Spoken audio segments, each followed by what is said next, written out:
At 10:30 a.m. be encircled and marked as Exhibit 21. Mark it 21 accordingly. A, Your Honor. Mark it accordingly.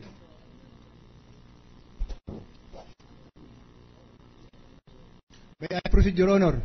While Proceed. they are marking. Proceed. Mr. Witness, do you also have with you transfer certificate of title 125863 in the name of Mirlam Melad Bahar?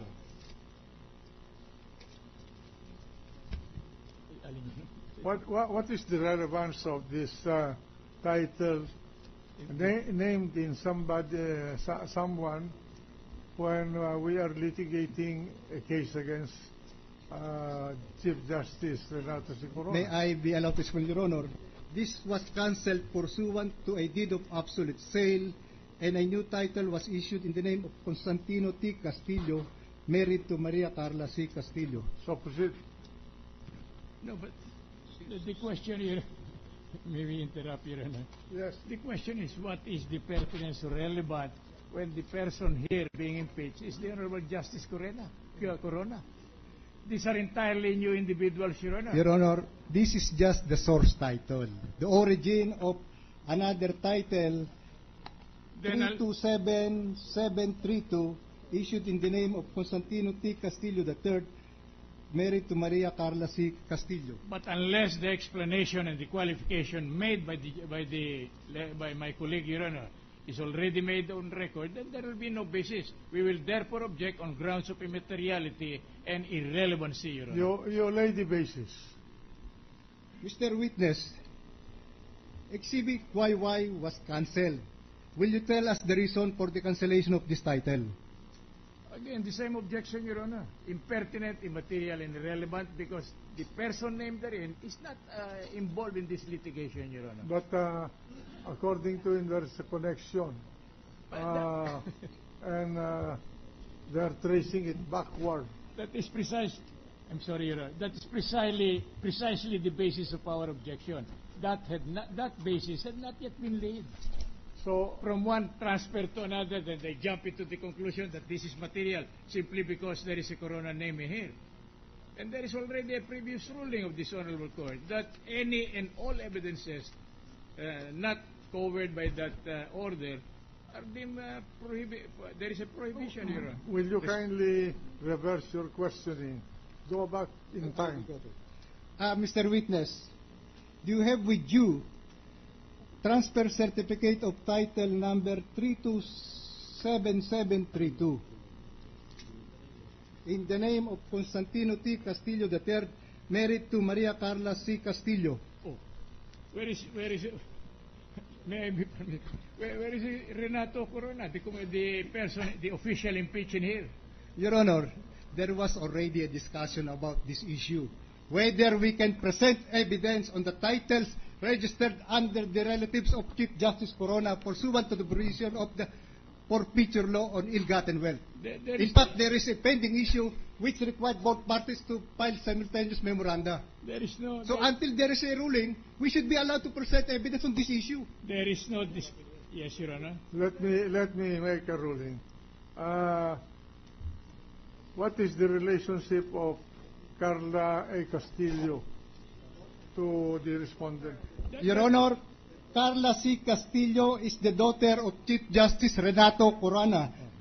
And in fact, his full name is Carla C., meaning Corona Castillo. Well, anyway, the question is if he has that title. So the question, the witness may answer. But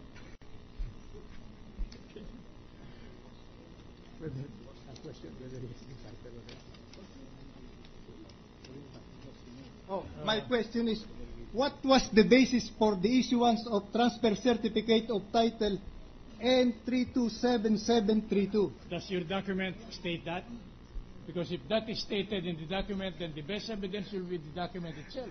The witness testified already how the procedure in effecting registration, and he said that deed of sale is presented before a registration is made. That was already covered. That is not what I'm asking. I'm asking for the basis, Your Honor. Ano ba naman? Simple. Please, What is the basis? will you kindly repeat your question? Oh. My question is, there was a transfer certificate of title issued in the name of Constantino T. Castillo III, married to Maria Carla C. Castillo. My question is, based on the procedure which you described a while ago, what was the document used in effecting registration in this transfer certificate of title? Irrelevant, immaterial, impertinent, Your Honor. We Because submit, if it Your is- Honor. If it is I'm sorry, Your Honor. Because if it is merely the procedure, we'll have no objection.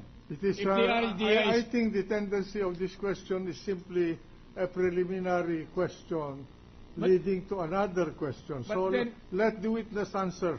But then, Your Honor, it will be doing it in the reverse way. What we are complaining of is the basis had not been properly laid. If the basis had been properly laid, then we have no objection, Your Honor, in connecting the relationship of the party named in the document as being related to the impeachable public officer, Chief Justice Corona. But there is no basis whatsoever. From nowhere, we are confronted with the situation where there is a deed of sale, where there is a TCT in the name of a Corona, but no relation yet. If this Corona is the daughter and so on, then this is covered by the prohibition pursuant to the order. I'm sorry, Compañero, the chair has already made the ruling. Unless he will consider. Let the witness answer, and if the irrelevancy of this line of questioning and the answers, the counsel may make a motion to strike out the answers. Thank you, Your Honor. Your Honor, transfer certificate of title number 125683 is a title registered in the name of Mirla Nelad Bahar, married to Beneroso E. Bahar. On the face of this title, Your Honor, there is a stamp mark cancelled. This title is no longer an existing title. This title was cancelled. Why was it cancelled? Based on the entry appearing on this title, there is a memorandum of the registration of sale. The memorandum under PE number or primary entry number 8708/TZAS125683 sale. Your Honor, let me read the annotation.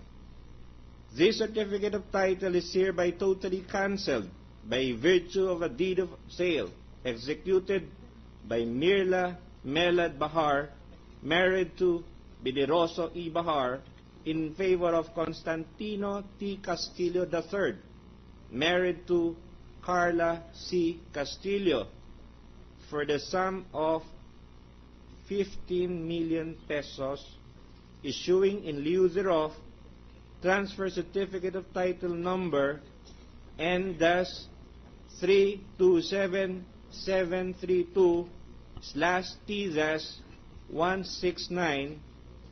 This deed of absolute sale is docketed as document number 77, page number 16, number 1, series of 2009 of the Notary Public of Ana Katrina Valdez Cruz. This deed of absolute sale was registered on March 17, 2009, Your Honors.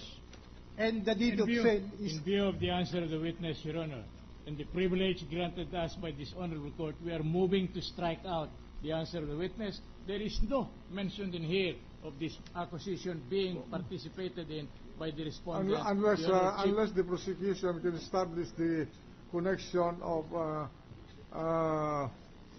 Constantino Castillo and what's the name of the wife? Maria Carla Maria Carla C. Castillo to the respondent. I will I will authorize the striking out of the answer. So you have to establish that connection. We will, Your Honor, later. Somebody will testify as to relationship between Constantino T. Castillo and Maria Carla C. Castillo to Chief Justice Corona, and that will be taken care of by another witness. All right. With that answer, I will allow the answer to stay in the record in the meantime until that evidence is presented.